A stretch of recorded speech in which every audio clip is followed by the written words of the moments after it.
kita telah diedarkan suatu SMS, melalui SMS dan WhatsApp, melalui media sosial lah, bahawa ada tawaran permohonan pembiayaan perumahan untuk rakyat Selangor. Sebenarnya ada satu skim baru yang dinamakan PERS, dan ianya adalah untuk mereka yang berpendapatan 7,000 ke bawah dan boleh mendapat pembiayaan sehingga RM350,000 pembiayaan untuk pinjaman perumahan.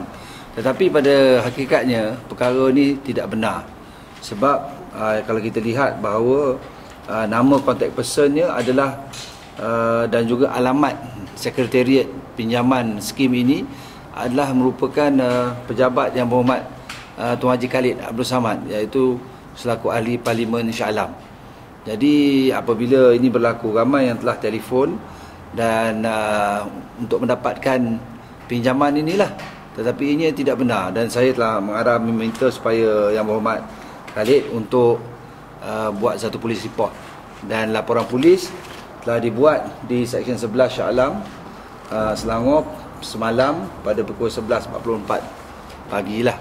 Dan ini merupakan kali kedua di mana modus operandi atau taktik yang sama, iaitu sebelum ini diwar-warkan melalui SMS kononnya ada bantuan untuk persekolahan RM300, tetapi digunakan nama PA YB Halimah, Dr. Halimah, yang merupakan Exco Pendidikan. Jadi bermakna kita melihatlah bahawa cara sedemikian ini satu cara yang tidak berhati perut lah, sebab dia mempermainkan rakyat di bawah.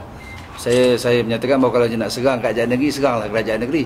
Tetapi ini mempermainkan orang-orang di bawah yang mempunyai harapan yang tinggi, nak dapat bantuan sekolah, nak dapat pinjaman perumahan. Tetapi akhirnya benda ni tidak benar lah. Cuma kita pun ada program-program yang serupa dengannya, tapi ini bukannya lah. Jadi maknanya orang yang buat ni memang dia dah kaji lah program-program kerajaan negeri, dia buat sama macam program kerajaan negeri, tapi palsu. Mereka yang melawan yang bertentangan dengan Pakatan Rakyat, dia mungkin sudah kecewa untuk head on coalition dengan kita, sebab dia nak menyalahkan kerajaan Pakatan Rakyat pun banyak perkara yang dia cuba nak serang kita dah berjaya jawab.